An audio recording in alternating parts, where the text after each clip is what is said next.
आज सरकारें, कोर्ट अपनी रिस्पॉन्सिबिलिटी को निभा रहे हैं? क्या देश के प्रधानमंत्री, देश के राष्ट्रपति, प्रदेशों के राज्यपाल, प्रदेशों के मुख्यमंत्री, सर्वोच्च न्यायालय के हमारे जज, क्या प्राइम मिनिस्टर को जो हो रहा है वो नहीं दिख रहा है?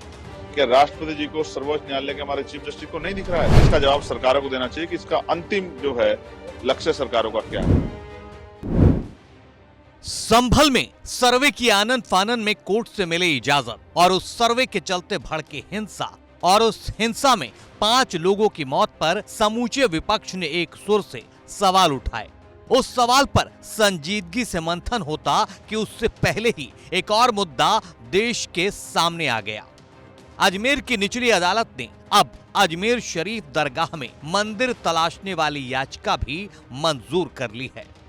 देश में मौजूदा वक्त में जो हालात पैदा हुए हैं उसको लेकर चंद्रशेखर ने बारी बारी से चुन चुन कर पीएम, सीएम, देश की अदालतों के जजों और राज्यपाल तक को जिम्मेदारी याद दिलाई है। इसके लिए सांसद चंद्रशेखर बाकायदा हाथों में संविधान की प्रस्तावना लेकर आए थे। मेरे हाथ में भारतीय संविधान की प्रस्तावना, ये हिंदी में और ये अंग्रेजी में।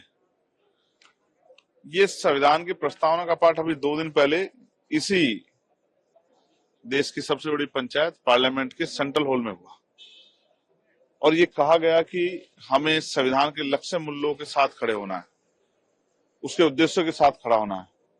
लेकिन क्या आज सरकारें, कोर्ट अपनी रिस्पॉन्सिबिलिटी को निभा रहे हैं? क्या देश के प्रधानमंत्री, देश के राष्ट्रपति, प्रदेशों के राज्यपाल, प्रदेशों के मुख्यमंत्री, सर्वोच्च न्यायालय के हमारे जज, हमारे हाई कोर्ट के जज, डिस्ट्रिक्ट कोर्ट के जज क्या संविधान के अनुरूप कार्य कर रहे हैं? चंद्रशेखर आजाद ने मीडिया के कैमरों के सामने ही देश के संविधान की प्रस्तावना पढ़नी शुरू की और एक एक कर संविधान के प्रस्तावना की व्याख्या भी की। निशाने पर केंद्र की मोदी और प्रदेश की योगी सरकार तो थी ही, तमाम जिम्मेदारों को भी चंद्रशेखर ने खूब खरी खोटी सुनाई। इसी प्रेम्बल में सब कुछ छिपा है। जो आपका सवाल है उसका जवाब, हम भारत के लोग भारत को एक संपूर्ण प्रभुत्व संपन्न, समाजवादी, पंथ निरपेक्ष लोकतंत्र में गणराज्य बनाने के लिए तथा उसके समस्त नागरिकों को, दोबारा से सुने, उसके समस्त नागरिकों को, ना हिंदू, ना मुसलमान, ना सिख, ना ईसाई, ना बौद्ध, ना जैन, ना पारसी, समस्त नागरिकों को सामाजिक, आर्थिक और राजनीतिक न्याय, विचार, व्यक्ति विश्वास, धर्म और उपासना की स्वतंत्रता। किसके लिए? सिर्फ हिंदू के लिए नहीं,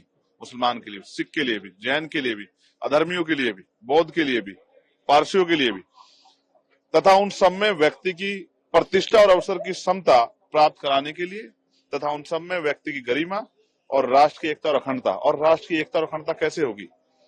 जब हम दूसरे धर्म के, धार्मिक स्थलों के से जुड़े लोगों की भावनाओं का सम्मान नहीं करेंगे तो एकता कैसे बनेगी? सांसद चंद्रशेखर आजाद ने जब संविधान की प्रस्तावना को पढ़कर सुना दिया तो फिर बारी बारी से सबसे सवाल किया कि देश के जो मौजूदा हालात हैं, क्या ये देश के प्रधानमंत्री मोदी को नहीं दिखाई दे रहे हैं? कि क्या प्राइम मिनिस्टर को जो हो रहा है वो नहीं दिख रहा है? क्या राष्ट्रपति जी को, सर्वोच्च न्यायालय के हमारे चीफ जस्टिस को नहीं दिख रहा है कि किस तरह इस प्रिम्बल के साथ खिलवाड़ की जा रही है?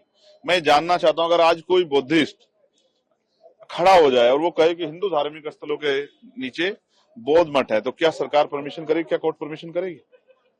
बिना सत्ता की जानकारी के संरक्षण के नहीं हो सकता है। और ये इसलिए हो रहा है, तमाशा इसलिए किया जा रहा है, कभी संभल, कभी ज्ञानव्यापी, कभी अजमेर, कि जिससे बुनियादी मुद्दे रोटी, कपड़ा, मकान, रोजगार, महंगाई, बेरोजगारी, एजुकेशन, हेल्थ, किसान, महिलाएं, सुरक्षा, इन सब से लोगों का ध्यान हटे।